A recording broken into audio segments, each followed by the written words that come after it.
भगवंत मान साहब ਕਿਹੜੇ ਹਲਕੇ ਤੋਂ इलेक्शन लड़नगे मैनू अज बताते हुए दसदे हुए बड़ी खुशी है कि पंजाब दी आन बान ते शान साडा मान आम आदमी पार्टी दे 2022 इलेक्शंस दे सीएम चेहरे भगवंत मान साहब धूरी हलके तो इलेक्शन लड़न जा रहे ने। धूरी हलका संगरूर जिले च आंदा है जिधर मान साहब दा अपना घर भी है। धूरी हलका संगरूर लोक सभा सीट दे विच भी आंदा है। जेड़े एमपी जिधर दे एमपी भगवंत मान साहब 2014 2019 दो बार चुन के लोकसभा गए। मुझे बताते हुए बेहद खुशी है कि आम आदमी पार्टी भगवंत मान साहब को 2022 का इलेक्शन धूरी हलके से लड़ाने जा रही है। धूरी हलका भगवंत मान साहब का लोकसभा क्षेत्र संगरूर उसमें आता है। भगवंत मान साहब का अपना होम टाउन भी संगरूर जिले में आता है। आम आदमी पार्टी हैज डिसाइडेड दैट आम आदमी party CM candidate of 2022 elections will contest the assembly elections from the constituency Dhuri. Dhuri constituency falls under the Sangrur district, which is also the hometown of Bhagwant Maan Sahab. Dhuri constituency falls under the Lok Sabha seat of Sangrur, which is also the seat which Bhagwant Maan Sahab has represented in the Lok Sabha in the year 2014 and 2019.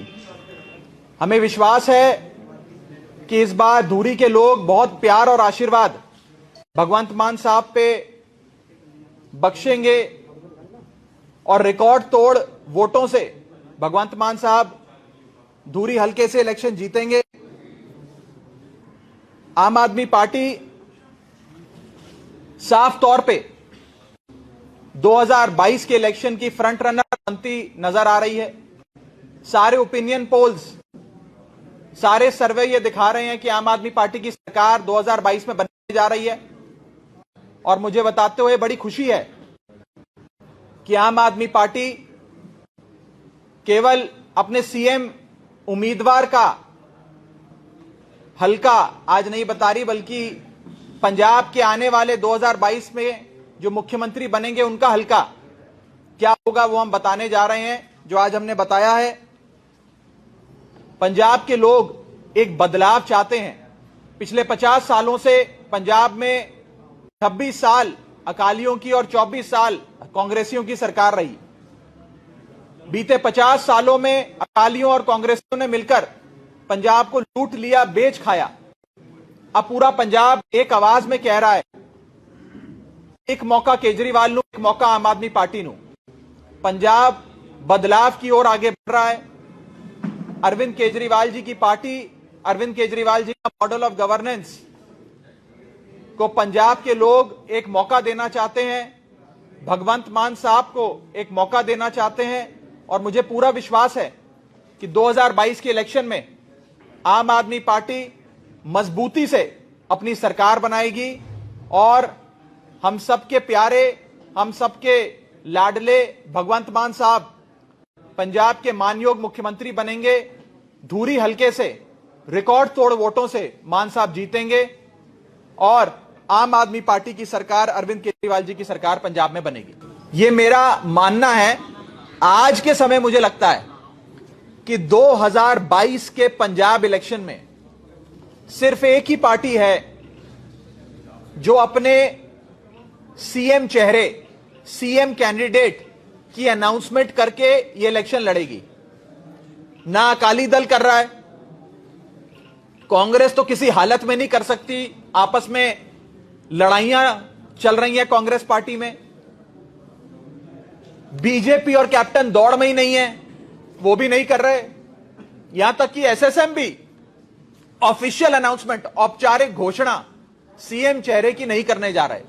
सिर्फ एक ही party है जो 2022 के election में अपना CM चेहरे का नाम ऐलान कर लड़ने जा रही है, वो है आम आदमी पार्टी। फर्ज करिए, मान लीजिए कि चन्नी साहब पे इन्फोर्समेंट डायरेक्टरेट की रेड हुई, वो पॉलिटिकल है, सियासी है, सियासी कारणों से रेड हुई, मान लेते हैं, फर्ज करते हैं। और अरविंद केजरीवाल जी पर भी जब रेड हुई थी उनके दफ्तर में, उनके घर पे, वो भी सियासी कारणों से हुई, पॉलिटिकल रेड थी। ये दोनों रेडें, केजरीवाल साहब की भी रेड पॉलिटिकल थी, चन्नी साहब पर जो रेड हुई ये भी पॉलिटिकल है, दोनों मोदी ने करवाई।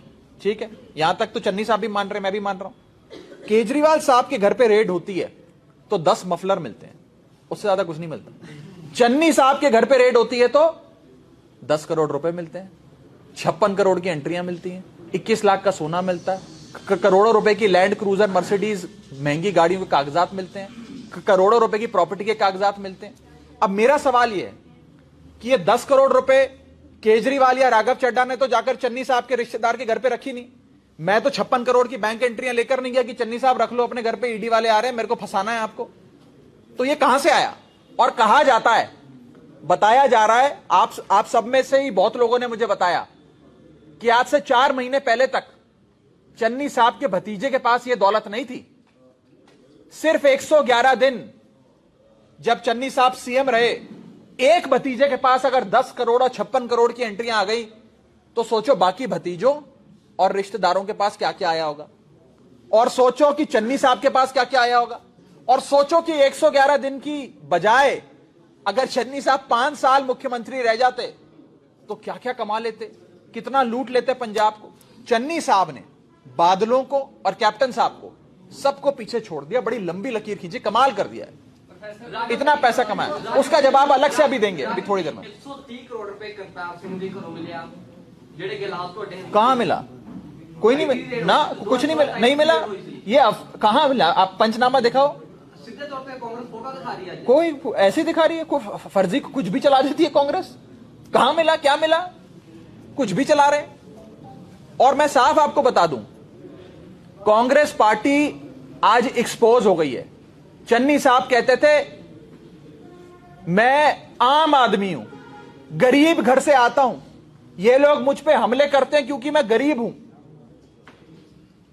आज चन्नी साहब की गरीबी पंजाब के लोगों के सामने आ गई। 10 करोड़ रुपए, 56 करोड़ की बैंक एंट्रियां, 21 लाख का सोना, करोड़ों रुपए की गाड़ियां, प्रॉपर्टीज, फार्म हाउसेस के कागजात पकड़े जा रहे हैं। और चन्नी साहब कहते हैं मैं गरीब आदमी हूं। परमात्मा ऐसा गरीब सबको बनाए, फिर आप भी ऐसे गरीब बनो, हम भी ऐसे गरीब बने। कि पंजाब के लोग इस बार आगाह हैं, अवेयर हैं, समझ गए हैं कि पिछली बार षड्यंत्र में सिर्फ आम आदमी पार्टी नहीं फंसी थी, इस चक्रव्यूह में पंजाब के लोग भी फंसे थे। इस बार पंजाब के लोग भी समझ गए हैं, जानते हैं कि ये लोग हमें रोकने के लिए किसी भी हद तक जाएंगे।